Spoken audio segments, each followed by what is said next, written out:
The Great Hall of Concordia Prime was filled with representatives from over 60 species. The space station floated in neutral territory, far from any empire's borders, and served as the meeting place for the Galactic Assembly.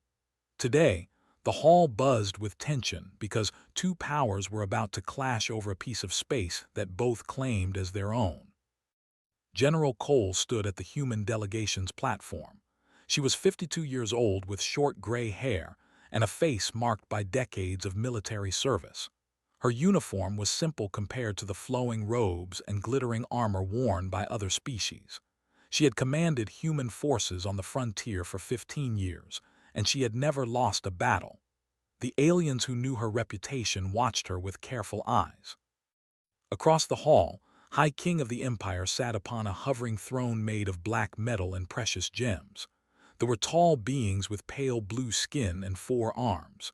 They had ruled over 200 star systems for thousands of years. Himself had crushed rebellions, conquered worlds, and executed rivals without mercy.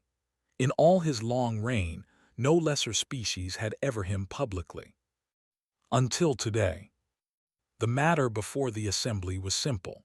Humans had settled in the corridor 3 decades ago. They had built stations, mined asteroids, and created a thriving colony of 2 million people.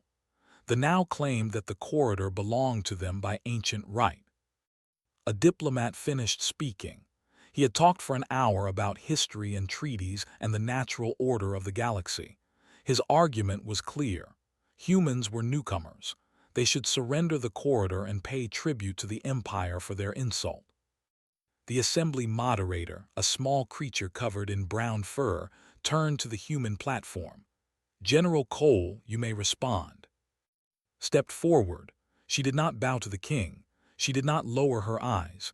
She looked directly at and spoke in a calm, clear voice. "They abandoned the corridor 3,000 years ago. We have records from 17 different species confirming this. When humans arrived, the corridor was empty. No stations, no ships, no claims filed with any galactic authority." She touched a control on her wrist, and holographic documents appeared in the air above her. "These are the settlement records. These are the survey reports from before we arrived. The corridor was dead space. We brought it back to life." His 4 hands gripped the arms of his throne. His golden eyes narrowed. Continued. 2 million humans live in the corridor now. They have built homes there. They have raised children there. They have buried their dead there. We will not abandon them because an empire that forgot about that space for 3,000 years suddenly remembered it exists. Whispers spread through the hall. Several delegations exchanged shocked looks. No one spoke to the king this way. Rose from his throne. He was over 7 feet tall, and his voice echoed through the chamber. "You dare to lecture me about history? My ancestors ruled the stars when your kind was still crawling in mud. The corridor is ours by blood and by right." Did not step back. Blood spilled 3,000 years ago does not make a claim today, and right is something you earn, not something you inherit. "You will withdraw your people from the corridor," said. "You will pay tribute for the resources you have stolen, and you will kneel before this assembly and beg forgiveness for your arrogance." The hall went silent. Every eye turned to the human general. Smiled. It was not a warm smile. It was the smile of a woman who had faced death many times and no longer feared it. "Humans do not kneel to kings they did not choose," she said. "We do not pay tribute for land we built with our own hands, and we do not beg forgiveness from those who have done nothing to earn our respect." Admiral Price, standing behind, felt his heart pound. He had served with her for 20 years, and even he was shocked by her words. She had just insulted the most powerful ruler in the galaxy in front of everyone who mattered. His blue skin darkened with rage. His 4 hands trembled. For a moment it seemed like he might attack her right there in the assembly hall.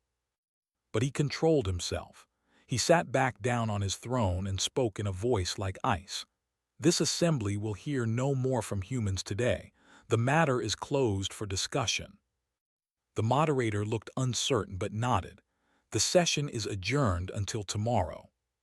Turned and walked out of the hall, followed close behind. Other human delegates hurried after them. No one spoke until they reached their ship. Said once they were safely aboard, "You just made an enemy of the most powerful man in the galaxy." "He was already our enemy," replied. "I just made it official. He will not let this go. You humiliated him in front of everyone." Sat down in the command chair of the Resolute, her flagship. "I know exactly what I did, and I know exactly what he will do next." "What do you mean?" "Cannot attack us openly without looking like a bully crushing a smaller power. The other species would not support him, but he cannot let this insult stand either." She looked out the viewport at the stars. "He will try to kill me quietly. An accident, an assassination, something that removes me without starting a war." Felt cold. "You plan for this." "I plan for everything," said. "Tell the crew to be ready. Tell our intelligence people to watch for agents, and tell the frontier stations to increase security." As the Resolute departed Concordia Prime, High King sat alone in his private chambers aboard his own vessel. His most trusted advisor, a named, stood before him. "That human woman," said slowly, "will die screaming. I want the Shadow Hand deployed." Bode, the Shadow Hand were the most elite assassins in the Empire. They had killed generals, admirals, and even royalty from other species. They had never failed a mission. "How many shall I send, my king?" "5 should be enough for one human," said. "Have them make it painful, and have them send me proof when it is done." "It will be done, my king." As left to deliver the orders, stared out at the stars. The human woman would be dead within one cycle, and then the galaxy would remember why no one the Empire. He did not know that Cole was already preparing for exactly what he planned. He did not know that she had faced worse enemies than assassins, and he did not know that the heads of his killers would soon be returned to him as a message. The war between the king and the general had begun. 3 weeks passed after the confrontation at Concordia Prime. The human frontier station New Haven continued its daily operations, but everyone could feel the tension in the air. Ships were checked more carefully. Security patrols doubled, and General Cole spent every night studying reports from her intelligence officers. Lieutenant Danny Shaw was 26 years old and served as the communications officer aboard the Resolute. He was good at his job and had noticed his talent for finding patterns in data that others missed. She had given him a special assignment 2 weeks ago. Now he stood in her office with a tablet in his hands and excitement in his eyes. "General, I found something," Danny said. "They have been using a new encryption code for their military communications. It took me 9 days, but I cracked it." Leaned forward. "What did you find?" "There is a diplomatic vessel heading to New Haven right now. The official story is that they have engine problems and need repairs, but the encrypted messages tell a different story." Danny handed her the tablet. 5 passengers on that ship are not diplomats. They are members of something called the Shadow Hand. Read the intercepted messages carefully. The Shadow Hand was the Empire's most feared group of assassins. They worked directly for the king and had never failed a mission in over 200 years. 5 of them were coming to kill her. She smiled. "General," Danny looked confused. "This is bad news. Why are you smiling?" "Because they think we do not know they are coming," said. "That means we can prepare a welcome they will not expect." Commander Bate Turner was the chief of security on New Haven Station. She was a tall woman with dark skin and a reputation for being impossible to surprise. When called her to a private meeting and explained what was coming, Bates' face remained calm. 5 elite assassins," Bates said, "and you want to let them dock. If we turn them away, they will try again later when we are not ready," replied. "Better to face them now on our terms." "What do you have in mind?" Explained her plan. Bate listened carefully, and by the end she was smiling too. The diplomatic vessel arrived at New Haven 2 days later. The ship looked damaged, just as its captain claimed. Station technicians found problems with the engine that seemed genuine. The 5 diplomats aboard requested quarters and asked if they could attend a formal dinner that evening to thank the station commander for his hospitality. The dinner was held in New Haven's main reception hall. 50 people attended, including station officers, visiting merchants, and the 5 guests. The diplomats were polite and charming. They praised human hospitality and spoke of their hope for peace between their peoples. Arrived late, she wore her dress uniform and walked into the hall alone. Every eye turned to her. The lead diplomat rose from his seat. His name, according to his credentials, was Ambassador, but knew his real name was, and he was the leader of the Shadow Hand Assassins. General Cole said with a bow, "It is an honor to meet the woman who spoke so boldly before the assembly. I hope there are no hard feelings."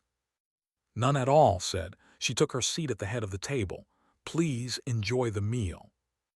The dinner proceeded normally for an hour. Conversation flowed. Wine was poured. The assassins waited for their moment. It came during dessert. On a hidden signal, all 5 rose from their seats.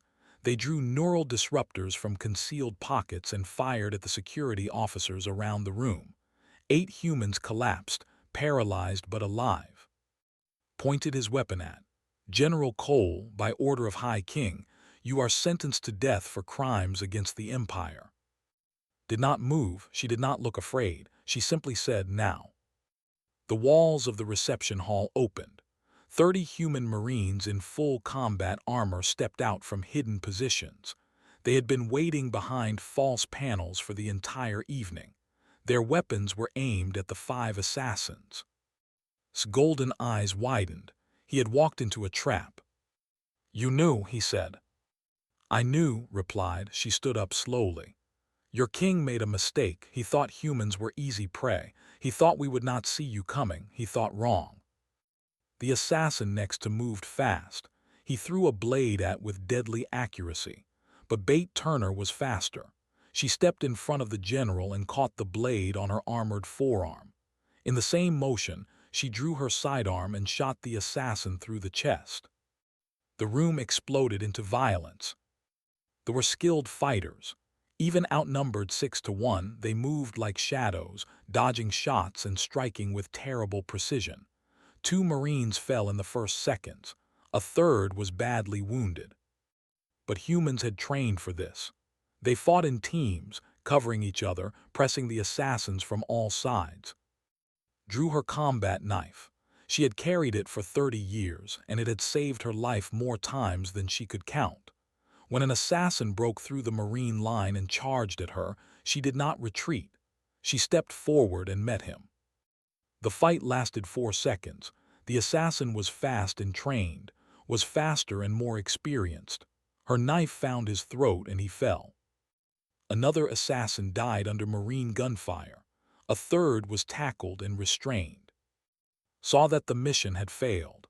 He grabbed a smoke grenade from a fallen Marine and threw it at the ground. In the confusion that followed, he reached an emergency exit and disappeared into the station.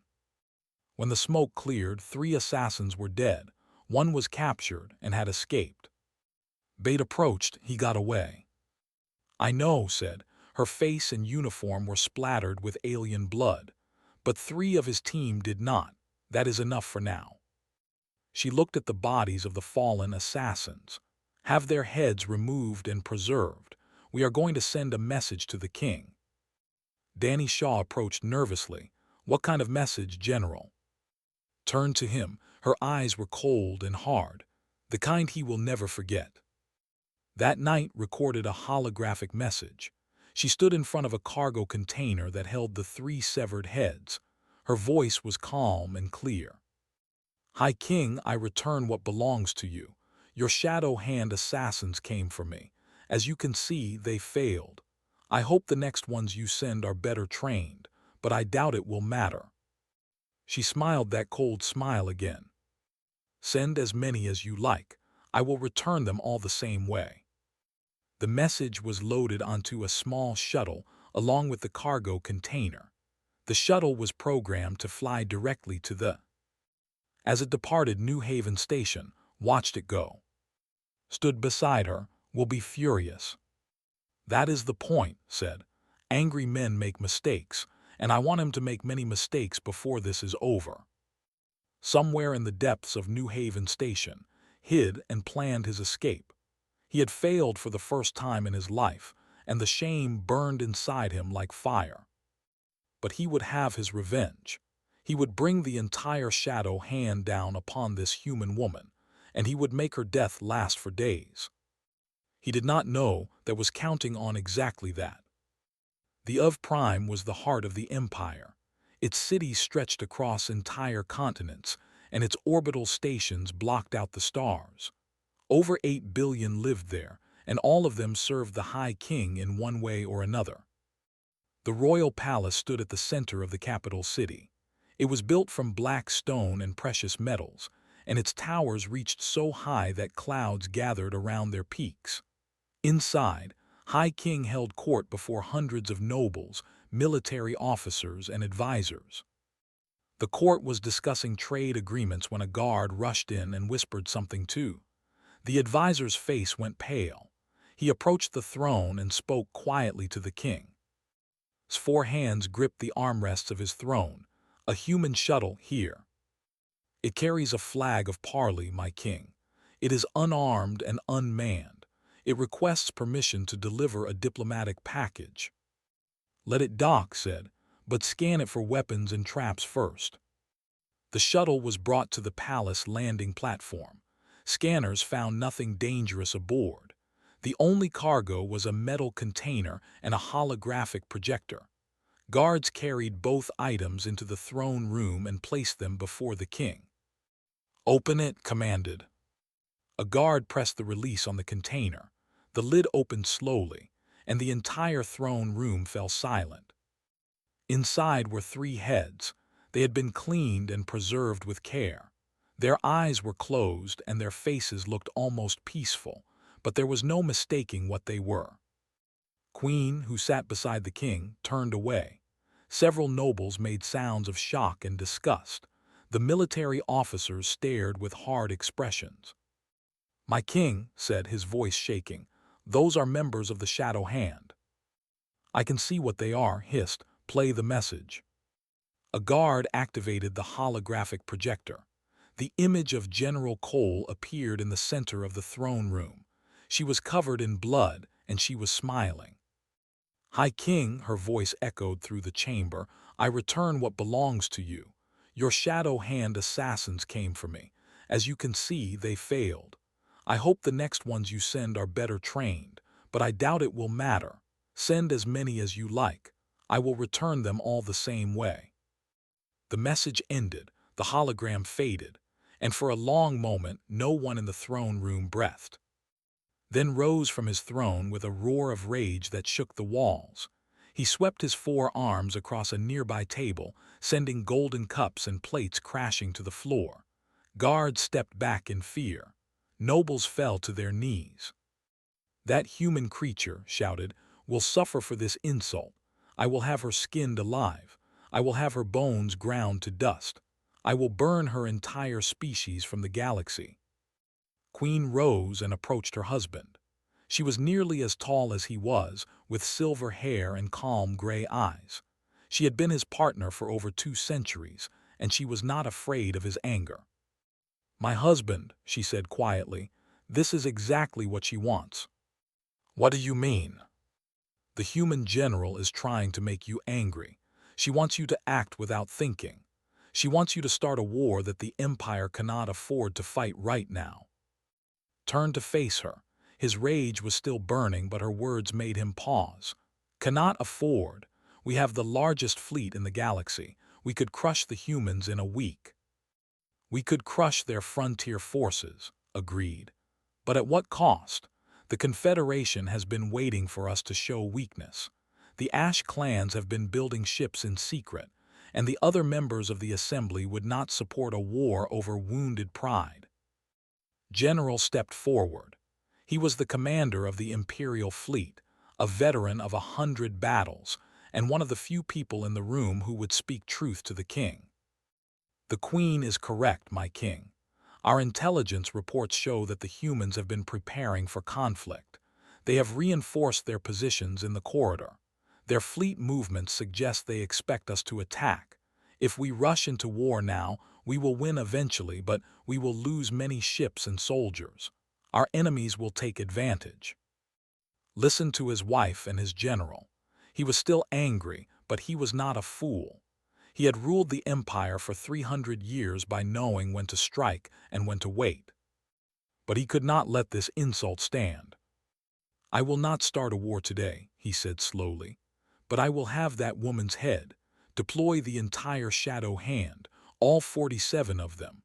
I want every assassin we have hunting Cole. I want her dead within 1 month." "Bode, it will be done, my king."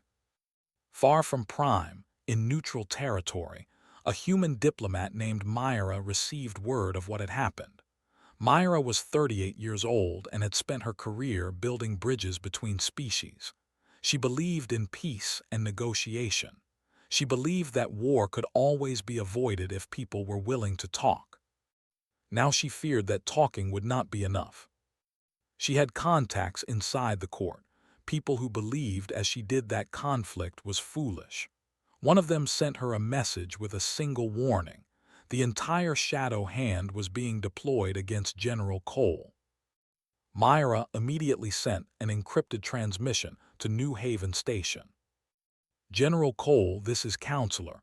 I have received intelligence that the king is sending all of his assassins after you. Not 5, not 10, all 47 members of the Shadow Hand. They will reach the frontier within 2 weeks.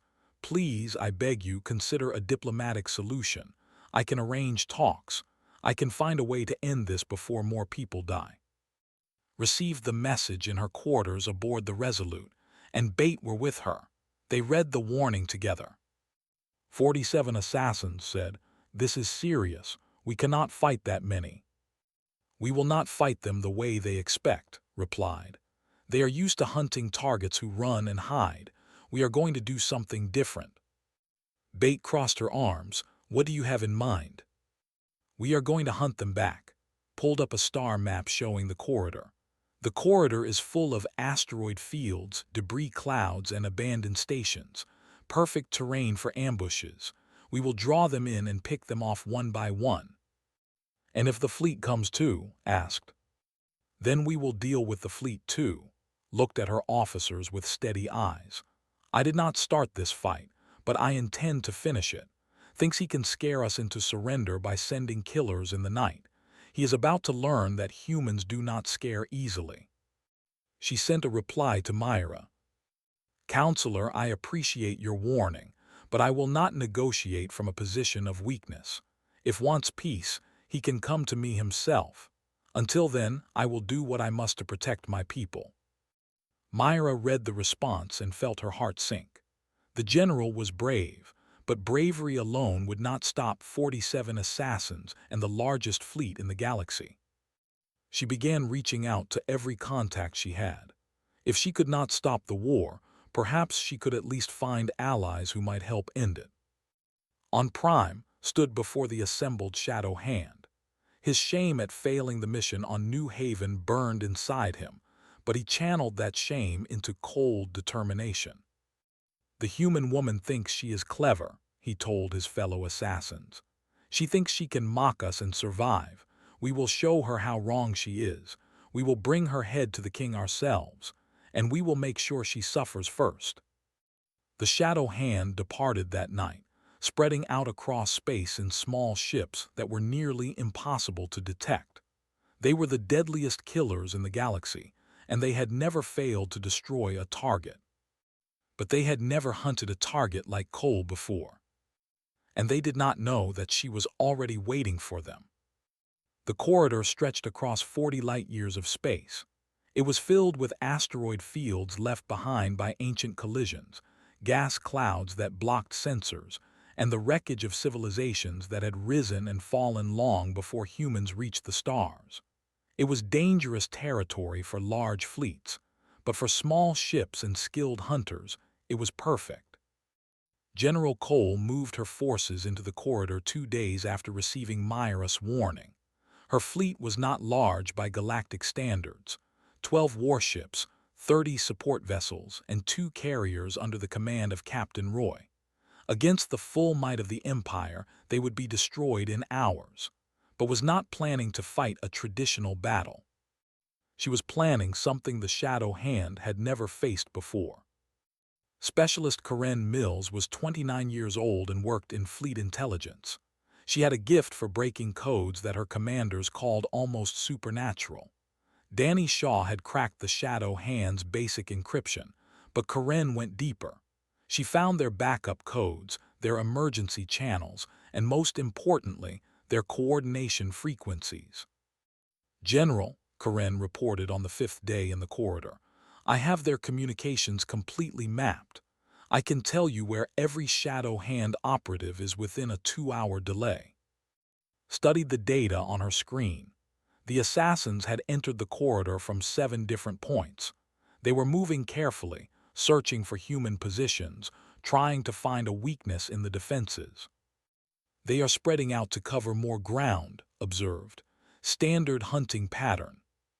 "Which means they are vulnerable," said. "When hunters spread out, they lose the ability to support each other.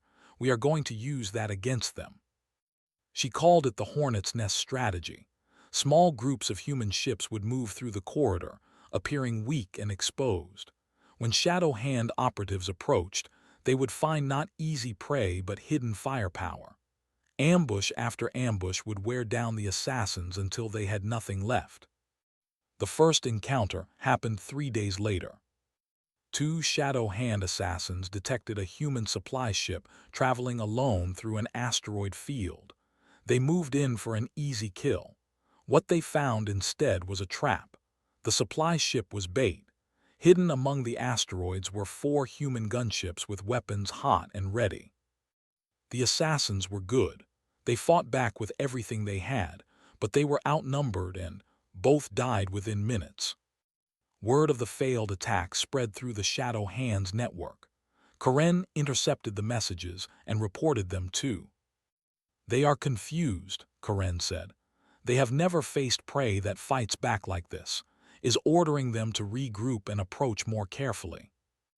"Then we hit them again before they can regroup," replied. "Find me their next target."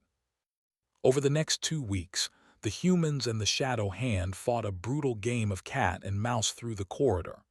But it was never clear who was the cat and who was the mouse. The assassins launched 3 major infiltration attempts. The first targeted a mining station where was rumored to be inspecting defenses. The Shadow Hand team found the station empty, except for automated weapons that killed 2 of them before the rest escaped. The second attempt came by a different route. 5 assassins disguised themselves as traders and tried to board the carrier Steadfast. Captain Roy was waiting for them. His security teams captured 3 and killed 2 more. The third attempt was the boldest. 12 Shadow Hand operatives working together tried to assault the Resolute directly. They used stolen human codes to get close and then launched boarding pods at the flagship. Had expected exactly this. She had allowed the codes to be stolen deliberately. When the boarding pods attached to the Resolute, they found airlocks that led not to the ship's interior but to sealed chambers filled with knockout gas. The assassins woke up in cells, stripped of weapons and dignity. In 2 weeks, 23 Shadow Hand operatives were dead. 8 more were captured, had lost more than half his force, and he had not even seen Cole. The assassin leader sent a message to Prime. He requested reinforcements. He requested fleet support. He admitted for the first time that the mission was in danger of failing. High King received the message in his throne room. His rage had cooled over the weeks into something colder and more dangerous. He was no longer acting on emotion. He was acting on the need to destroy the woman who had humiliated him. "Deploy the Imperial fleet," he commanded, "General. I want every ship we can spare sent to the corridor, and I will travel with them. I want to see this human die with my own eyes." Bowed, but his expression was troubled. "My king, I advise caution. The corridor is difficult terrain for large ships. The humans have clearly prepared for our arrival." "I do not care about the terrain," said. "I want that woman dead. Make it happen." The Imperial fleet departed Prime 3 days later. 200 warships, 50 carriers, and the royal flagship at the center of the formation. It was the largest fleet deployment in a century. Received reports of the fleet's movement from her scouts. She gathered her officers in the Resolute's war room and laid out the situation. "We cannot defeat that fleet in a straight fight," she said simply. "We are outnumbered more than 5 to 1. If we stand and fight, we will be destroyed." "Then we retreat?" Bate asked. "No, we change the rules of the game," pointed to the map. "Is coming because he wants to see me die personally. His pride will not let him stay behind while others do his work. That gives us an opportunity." Leaned forward. "What kind of opportunity?" "We do not need to defeat the fleet. We need to capture the king. If we can get to himself, we can end this war in a single stroke." The plan was insane. Everyone in the room knew it. But they also knew Cole. She had won impossible battles before. She had never asked her people to do anything she would not do herself. "How do we get to him?" Roy asked. "We draw him in," said. "We fight a retreating battle through the corridor, pulling the fleet deeper and deeper into the asteroid fields. Then, at the right moment, we cut off the royal flagship from its escorts, and I lead a boarding party to take the king." Silence filled the room. Then Bates spoke. "If this fails, we all die." "If we do nothing, we die anyway," replied. "At least this way we have a chance." She stood and looked at each of her officers. "I am not ordering anyone to follow this plan. If you want to retreat, I understand. But I believe we can do this. I believe humans can do what no one else in this galaxy has ever done. We can bring a king to his knees." One by one, her officers nodded. They were with her. That night sent one more message. It was broadcast on open channels, meant for everyone in the corridor to hear. "High King, I know you are coming for me. I know you bring your entire fleet because you are afraid of one human woman. Come and find me if you can, but I warn you now. If you want my head, you will have to take it yourself. I will be waiting." General intercepted the message aboard the flagship. He listened to it 3 times. Then, against every instinct that told him it was dangerous, he requested a private communication channel with the human general. He had questions that only she could answer, and he had begun to wonder if this war was truly worth fighting. Received the request and smiled. The final phase of her plan was about to begin. The meeting took place on a dead moon at the edge of the corridor. General came alone in a small shuttle. General Cole came alone as well.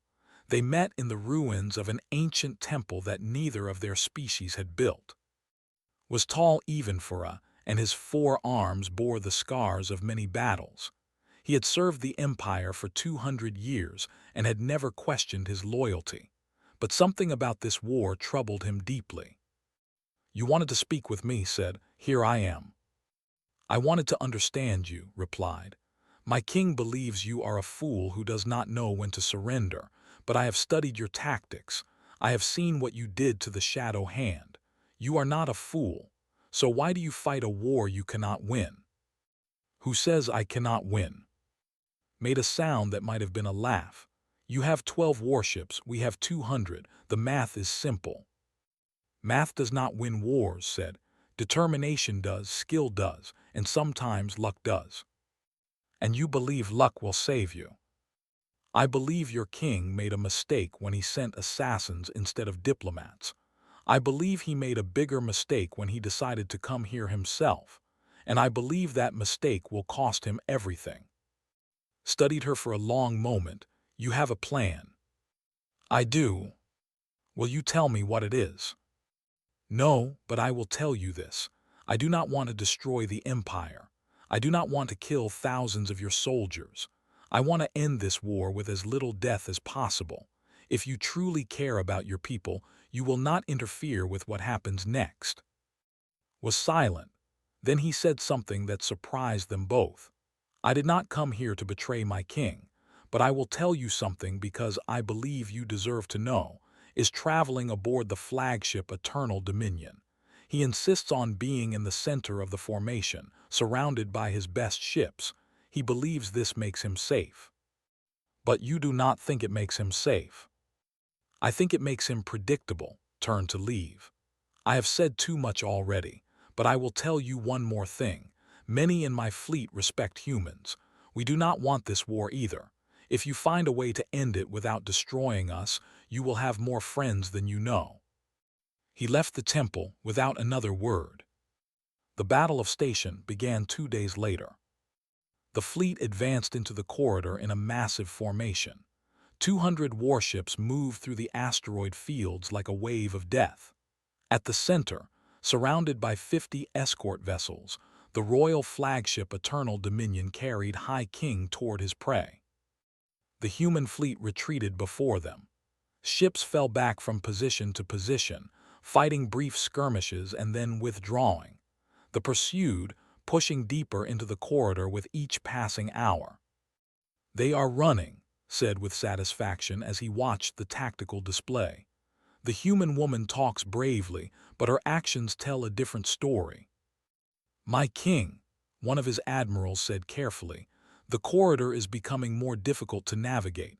Our larger ships are having trouble with the asteroids." "Then use the smaller ships to clear a path. I will not stop now." The retreat continued for 6 hours. The fleet spread out as it navigated the increasingly dense asteroid fields. Communication between ships became difficult. The neat formation that had entered the corridor was now stretched across thousands of kilometers. That was when struck. Captain Roy's carrier group had been hiding in a dense asteroid cluster, completely powered down to avoid detection. At signal, they powered up and drove straight through the formation. Their target was not the warships or the carriers. Their target was the gap between the royal flagship and its escorts. The attack was perfectly timed. Ships screamed through the lines, weapons blazing, drawing attention and fire from every direction. In the chaos, the escort ships moved to intercept the threat, and for exactly 4 minutes the Eternal Dominion was alone. Now commanded. The Resolute and 3 assault ships dropped out of hiding behind a massive asteroid. They had been waiting there for 18 hours, silent and dark. Now they accelerated toward the royal flagship at maximum speed. Alarms screamed aboard the Eternal Dominion, stared at the tactical display in disbelief as human ships appeared from nowhere and raced toward him. "Where are my escorts?" he shouted. "Engaged with the enemy carrier group, my king. They are trying to return." "They will not make it in time," realized. "Prepare to repel boarders." The Resolute matched speed with the Eternal Dominion and locked onto its hull. Boarding tubes punched through the ship's armor, and Cole led the first wave of human marines into the enemy vessel.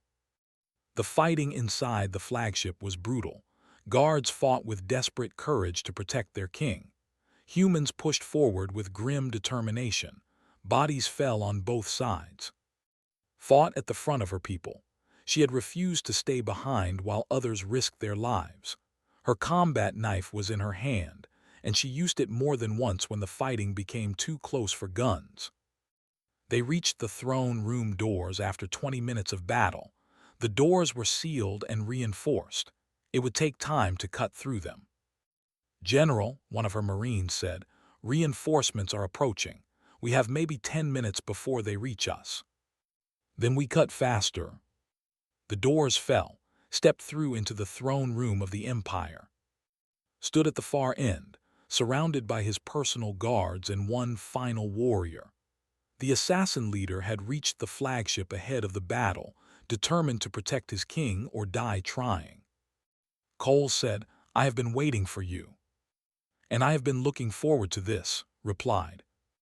The guards charged. The Marines met them, but had eyes only for each other. They fought like two storms colliding, was younger and faster with 4 arms to her two, was more experienced, more patient, and utterly unafraid of death. The fight lasted 3 minutes, it felt like 3 hours, both of them took wounds, both of them kept fighting. In the end, found an opening. Her knife slid between his ribs and pierced his heart. The assassin who had never failed looked at her with something like respect. "You are everything they said," he whispered, "and more." He fell. Turn 2. The king stood alone now, his guards defeated, his assassin dead. She walked toward him slowly, her knife still in her hand. "You came for my head," she said, "but I think I will take something else instead." She pressed the blade against his throat. For one moment, the most powerful ruler in the galaxy faced death at the hands of a human woman he had dismissed as nothing. Then spoke her terms. "You will recognize human rights to the corridor. You will acknowledge human sovereignty before the Galactic Assembly. You will issue a public apology for sending assassins against a diplomatic representative. And you will swear on your crown and your throne that no will raise a hand against humanity again." His golden eyes burned with hatred. "And if I refuse? Then I kill you here, and your empire tears itself apart fighting over the succession. I do not want that, but I will do it if you force me." The king looked at the bodies of his guards, at the dying form at the human woman who held his life in her hand, and he made his choice. "I accept your terms." The war ended that day. The treaty was signed 3 weeks later at Concordia Prime. High King stood before the Galactic Assembly and admitted defeat. He apologized for his actions. He recognized human sovereignty, and he swore peace. Counselor Myra drafted the final agreement. She did it with tears in her eyes, because she had never believed she would see such a day. General was promoted to Supreme Commander of the military. He sent a private message to Cole. "You could have killed him, why did you not?" Replied with words that would be remembered for centuries.